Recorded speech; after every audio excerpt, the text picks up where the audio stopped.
Bien, vamos a otra cosa. El gobierno interpuso una querella por incendio, por porte ilegal de arma de fuego, por disparos injustificados y por asociación criminal contra los responsables del ataque incendiario gravísimo que ocurrió la madrugada de este día miércoles en Traillén. Sin embargo, desde el Ejecutivo descartaron invocar la ley antiterrorista. Vamos a profundizar en este tema. Nos acompaña Felipe Arboe, ex subsecretario del Interior, también ministro del Interior en algunas ocasiones. Muchísimas gracias por estar con nosotros y muy buen día. ¿Qué tal? Buenos días, Carla. Gusto saludarla. A ver, lo primero, sería lo ideal que esto no se produzca. Lamentablemente no hemos llegado a ese punto donde se recupere definitivamente la calma en la macrozona sur. Pero una vez ocurrido, ¿sirven las querellas en su experiencia? A ver, las querellas son el instrumento que tiene el gobierno dentro del marco del Estado de Derecho de perseguir la responsabilidad, y es adecuado que así lo hagan. El punto es que la querella probablemente puede no ser suficiente si uno empieza a mirar la cantidad de hechos, la cantidad de querellas y la cantidad de condenados, que no necesariamente es proporcional. En consecuencia, lo que uno tiene que pensar más bien es que junto con la querella criminal haya trabajo de inteligencia destinado a indagar quiénes son los responsables, en qué circunstancias y el modus operandi, cosa de poder detener finalmente y condenar a aquellos que hacen estos hechos. Y en paralelo se requiere un trabajo de inteligencia destinado a prevenir, es decir, inteligencia preventiva, ¿no? Y creo que eso es muy relevante. Ahora, claro, la querella puede producir un efecto disuasivo si y solo si se observa que tiene resultados efectivos. Es decir, si finalmente la querella se traduce en la detención y condena de uno o más de sus participantes, va a generar un efecto disuasivo en el resto de aquellos que pretenden hacer hechos delictuales. Lamentablemente, hasta el momento, eso no se ha visto. Ya. ¿Le parece correcto desde el punto de vista del gobierno el no haber invocado aquí la ley antiterrorista? Porque aquí finalmente esta querella es por delitos comunes, ¿no? Algunos de ellos muy graves, por cierto, pero dicen que la ley antiterrorista no es la herramienta que aplica para estos casos o la ideal. A ver, lo primero, señalar que lo que es claro es que este es un acto terrorista, eso no cabe ninguna duda, digamos, ¿no? Los atentados que se hicieron tanto en la posta, digamos, en la ambulancia, en la iglesia, etcétera, son atentados terroristas, creo que la calificación está absolutamente clara. Luego el gobierno toma una decisión que es más bien táctica, es decir, yo voy a ocupar la legislación común que permite un conjunto de medidas investigativas, a diferencia de la ley antiterrorista, que si bien permite esas y tiene otras adicionales, probablemente, dado que para probar el carácter terrorista del hecho, a partir de la modificación del 2011, exige a los fiscales no solo probar la participación de la persona que está imputada, sino adicionalmente el ánimo subjetivo de causar temor en la población. ¿Cómo se prueba que esa persona que puso el artefacto explosivo, que generó el incendio, tenía el ánimo de causar temor en la población? Eso es extremadamente complejo porque es un elemento subjetivo. Entonces, hace que la ley antiterrorista sea hoy día un mal instrumento de persecución. Por eso probablemente es entendible que se utilice más bien las herramientas del Código Penal. Por eso es tan importante el proceso de modificación de la ley antiterrorista. Eso es muy importante. Y ahí yo quiero destacar, por lo menos, el senador Iván Flores, digamos, ha estado muy preocupado de este tema y ha estado trabajando, digamos, en propuestas de modificaciones. Y eso es muy importante porque Chile necesita, como todos los países, tener instrumentos que defiendan a la sociedad. No se trata de ir en contra de una etnia, de una religión, no. Chile puede ser objeto de terrorismo foráneo. Podría perfectamente integrarse una célula de ISIS o de otro grupo terrorista en Chile, y tenemos que tener los instrumentos adecuados. Y creo que la actual legislación es bastante mala para eso. Ahora, cuando hay cierto consenso de que la actual legislación no cumple con los objetivos, al revés, puede dificultar el proceso, cuando hace tanto rato uno viene viendo estos atentados que atemorizan a la población sin duda, ¿no? Y que aquí terminan destruyendo la infraestructura básica que además ha significado el desarrollo para una localidad como Traillén, uno se pregunta cómo se puede demorar tanto el mundo político en ponerse de acuerdo en una nueva ley. Yo entiendo que eso se está tramitando, pero no sé, Felipe, si usted ve que esto es algo más o menos urgente en el sentido de la señal que se entrega, porque para la ciudadanía debe ser difícil entender que no se aplique la ley antiterrorista, por más que haya una explicación jurídica. Pero en términos de señales públicas es muy raro que no se aplique una ley antiterrorista que del ancho, digamos. Lo que pasa es que aquí, durante muchos años, la izquierda bloqueó durante muchos años, digamos, la modificación de la ley antiterrorista, porque consideró que la aplicación de la ley antiterrorista atentaba o perseguía finalmente los hechos que se producían en el marco de, comillas, el conflicto indígena. Y nosotros decíamos que la ley antiterrorista persigue hechos, no personas, y por tanto se investigan hechos. Si esos hechos los cometen personas de pueblos originarios, chilenos, alemanes, franceses, da lo mismo. Entonces hay un prejuicio muy fuerte respecto de esto, y como insisto, y bloquearon muchas modificaciones, y no solo desde la izquierda. Recordemos también, por ejemplo, en la Comisión de Constitución, que el senador Francisco Buenchumilla también, por ejemplo, era opositora de antiterrorista.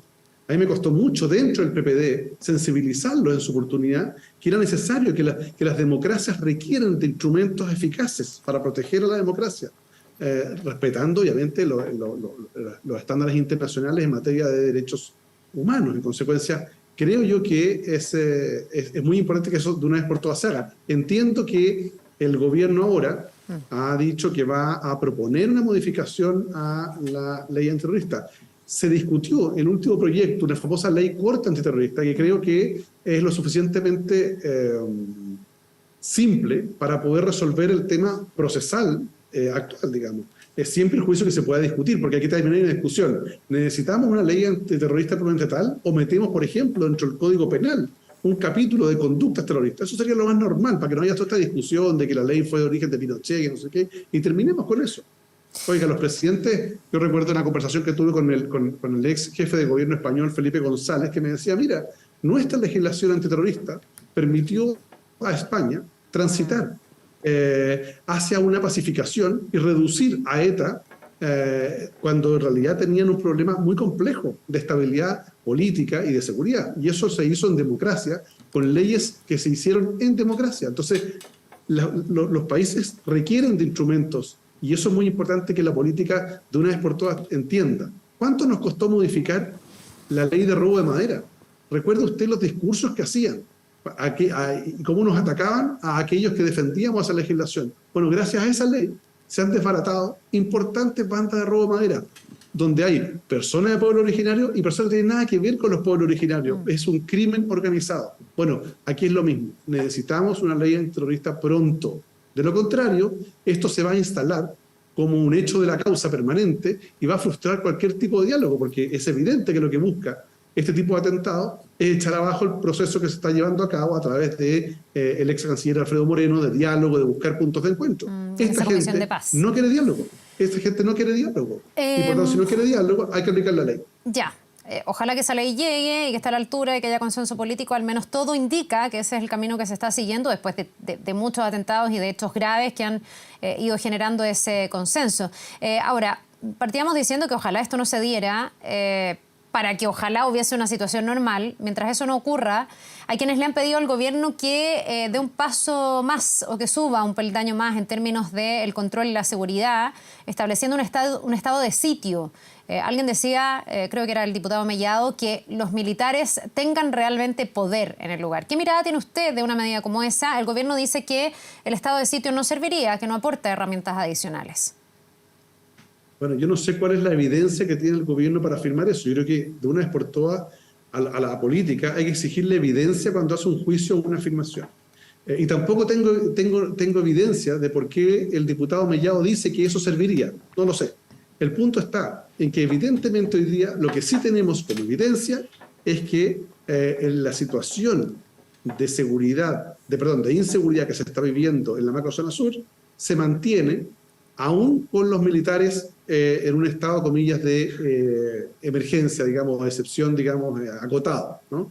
Y por tanto, lo que hay que hacer es que si tenemos esa evidencia que no está funcionando porque los atentados se producen igual, bueno, no se puede hacer más de lo mismo para pretender tener resultados distintos. Y por tanto hay que pensar fuera de la caja, hay que innovar. Y probablemente subir el escalón de estado de excepción para efecto de poder permitir, por ejemplo, más acciones de las Fuerzas Armadas o bien en coordinación con la policía, creo que es el camino. O sea, no es posible que haya custodia hasta las 6 de la tarde y después de las 6 de la tarde, según dicen las primeras personas, digamos, de algunas de las comunas, no se ve custodia. Eso debe cambiar porque los atentados son justamente durante la noche y la madrugada.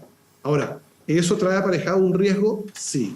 porque evidentemente cuando se van apretando, digamos, las condiciones en la zona, se producen enfrentamientos, y esos enfrentamientos muchas veces pueden traer consecuencias fatales. Entonces, la pregunta es, ¿el gobierno está dispuesto a asumir eso o prefiere más bien dejar que estas cosas ocurran y no haya ningún tipo de enfrentamiento? Esa es la decisión que tiene que tomar el gobierno. Felipe. Y mi percepción es que la gente está bastante cansada de ver que todos los días o todas las semanas tenemos que encontrarnos con una escuela, una iglesia, un campo o atentados a camiones, digamos. Ahora, ¿qué hay detrás del tironeo que siempre producen estas miradas? Yo me imagino que el gobierno también debe tener cierto nivel de condicionamiento por algunos de sus sectores políticos que no han estado de acuerdo ni siquiera con el estado de excepción. El estado de excepción finalmente se ha llevado adelante a contrapelo de algunos sectores políticos y, si bien ha ido sumando consenso, no ha sido una medida fácil de aplicar y además viene heredada del gobierno anterior. Pero me imagino entonces que también debe ser difícil elevar los niveles de seguridad y darle, yo no sé si más atribuciones, más despliegue, no sé, finalmente no sé por dónde pasa este tironeo. ¿Es la desconfianza con las Fuerzas Armadas? ¿Nuestras Fuerzas Armadas no están suficientemente entrenadas para poder tener un mayor despliegue, un mayor control sin tener enfrentamientos con personas que sean inocentes? ¿Por qué se produce poco consenso en esta materia, a su juicio? Bueno, yo creo que del mundo de la izquierda tienen una decisión tomada, es que no quieren ningún tipo de herramienta mayor de seguridad porque muchos de ellos han reivindicado la recuperación de tierra, las tomas de terreno, los incendios como una forma legítima de expresión y de manifestar el descontento.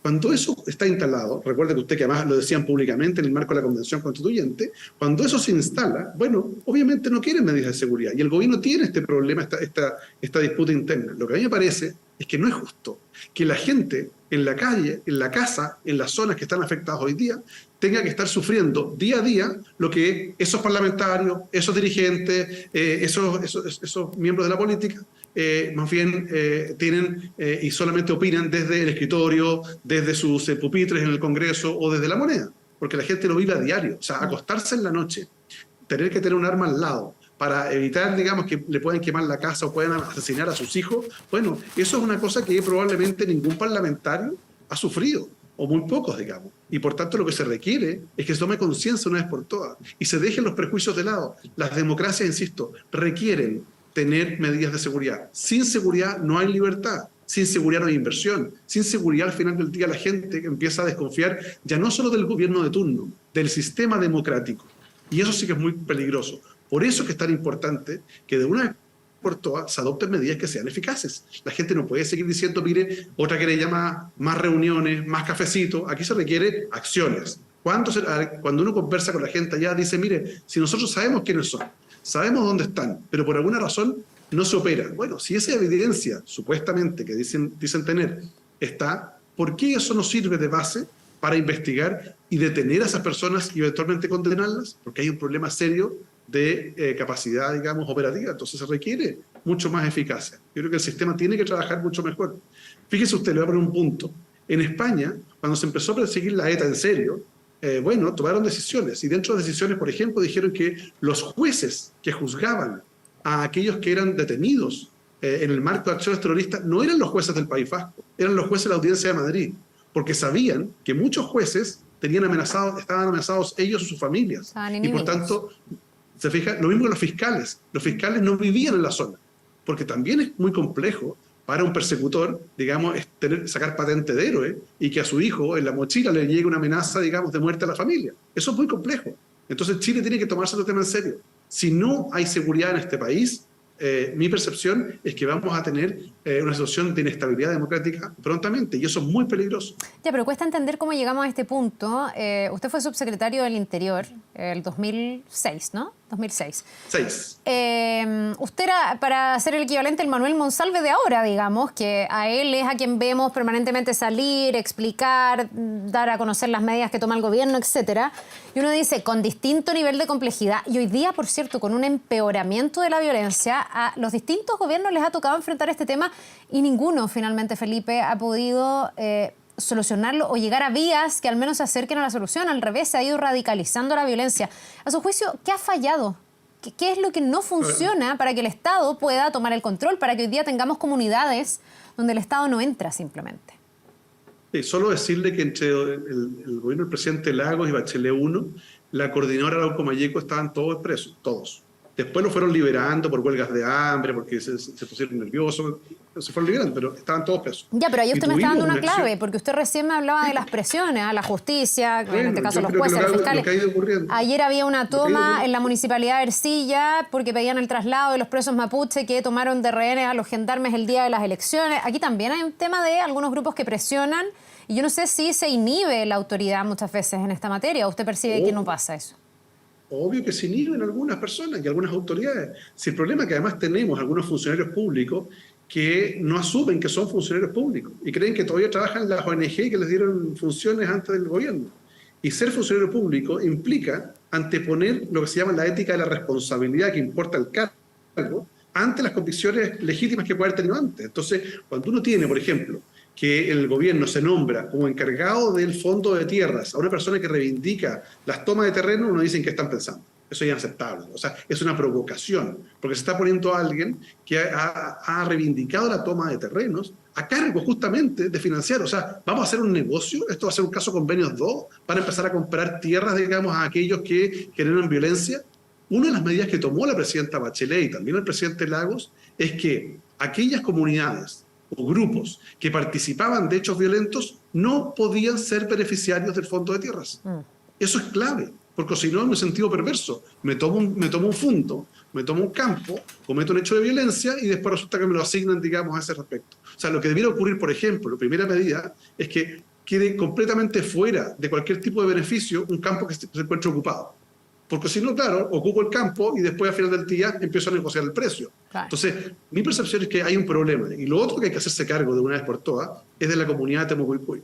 Ahí hay un lunar impenetrable respecto del cual hay mucha teoría dando vuelta, tanto de personas que son súper honestas y que viven tranquilamente en la comunidad, pero también que cohabitan con personas que estarían, y digo estarían porque es la información que circula incluso en los medios de comunicación, dedicadas al tráfico de drogas, al robo de madera. Entonces, ahí se requiere una política de Estado, porque no es posible que Chile acepte que una parte del territorio ni siquiera pudo ser censada. Sí. Eso no corresponde. Eso no corresponde. Y claro, los gobernantes de repente confunden, quieren ser el mejor compañero, pero en realidad lo que tienen que ser es el alumno más aplicado. O sea, aquí no se trata de hacer cosas populares, de hacer lo correcto para el país. Y una mala herencia de los últimos años está generando un cuadro de inestabilidad hacia el futuro. Lo que se dejó de hacer ayer, lo que no se hace hoy día, trae como consecuencia que mañana vamos a tener una situación aún peor. Bueno, probablemente eso explica también la escalada que hemos ido viendo con el correr de los años. Para también abordar el tema de fondo, ¿no? Aquí hay quienes aseguran que si no se atiende al problema de fondo, a la deuda histórica con el pueblo mapuche, a la devolución de tierras o a las compensaciones de otro tipo, esto no va a parar. Otros dicen no, aquí lo que hay es una utilización de la causa legítima que también necesita vías de avance, pero solucionando eso no se soluciona el tema de la violencia. ¿Usted qué mirada tiene de aquello? Porque aquí también el gobierno, en paralelo, y usted lo mencionaba, está haciendo un trabajo con esta Comisión para la Paz y el Entendimiento. Ya se hizo un proceso similar en el gobierno anterior, liderado justamente por Alfredo Moreno, que ahora participa, pero que en ese momento era el ministro de Desarrollo Social, que hasta donde entiendo llegó a conversaciones bien importantes, pero todo eso se truncó después con el caso Catrillanca, se rompieron las confianzas y eso no prosperó. Eso, el tener una Comisión de Paz y Entendimiento, el poder establecer una buena política de devolución de tierras, de compensaciones, el reconocimiento a los pueblos originarios, ¿podría destrabar este conflicto o aquí hay más? O sea, yo creo que es fundamental que el diálogo se mantenga y se profundice, porque también hay comunidades de pueblos originarios, hay muchas comunidades, la gran mayoría de las comunidades de pueblos originarios son comunidades pacíficas, pero que se sienten amedrentadas, a muchas de ellas les cobran peaje, los obligan a esconder cosas. Entonces hay una situación muy compleja. El Estado tiene que darle una oportunidad y tiene que darle protección a esas comunidades. Y el diálogo para enfrentar el tema de fondo que tiene que ver con la inclusión real de los pueblos originarios en el proceso de desarrollo del país, en el respeto a sus derechos ancestrales, en la posibilidad de participar de los procesos productivos, de que también se les respete el entorno. Todo eso tiene que estar incorporado. Pero ese diálogo tiene que tener como condición básica que quienes participen de ese diálogo estén dispuestos también a condenar activamente la violencia para ir reduciendo y aislando a aquellos que no les interesa ningún diálogo. Aquí hay gente que no le interesa el diálogo porque su reivindicación es de independencia, es un imposible. Y yo me imagino que después de la experiencia, digamos, de la Convención Constituyente y el intento identitario que fue rechazado mayoritariamente por los chilenos, yo no me imagino que el presidente de la República u otros estén por dividir el territorio y darles independencia, digamos. Entonces, si ese es un imposible, bueno, a esos respecto de los cuales están ejerciendo la violencia, bueno, a esos hay que perseguirlos con todas las herramientas que la ley permite. Y si cometen hechos de violencia, tienen que ser sancionados. Tal como ocurriría, por ejemplo, si a un señor que está reivindicando legítimamente una vivienda en la comuna de Lo Barnechea se le ocurre ir a quemar una casa, digamos, en la Dehesa o en Vitacura o en Providencia. Eso sería un escándalo. Bueno, eso ocurre todos los días allá. Eso no corresponde, ¿se fija? No tiene que ver con la etnia, tiene que ver con el hecho que realiza. Entonces, al diálogo, sí, profundo, directo, franco, y además tenemos que asumir, creo que el país tiene que asumir cambios importantes. ¿Por qué no incorporar, por ejemplo, a las comunidades o directivos de cuerpos de ciertas comunidades de pueblos originarios en los procesos productivos? ¿Por qué no incorporarlos y darle determinado tipo de beneficios como ha ocurrido en Nueva Zelanda, Canadá, Estados Unidos? Miremos la experiencia. Pero ese diálogo no puede significar el abandono de las medidas de seguridad. Con una mano cariñosa que acoge, que escucha, que incorpora, que integra, y con una mano firme, digamos, respecto a aquellos que no creen en el diálogo y que reivindican la violencia. Bien, pues Felipe Arboe, ex subsecretario del Interior, muchísimas gracias por haber conversado con nosotros, mirando muy atentamente todo lo que está pasando ahí en la macrozona y particularmente en este caso en la Araucanía. Que le vaya muy bien, que tenga un buen día. Igualmente, que esté muy bien. Gusto saludarlo. Hasta luego.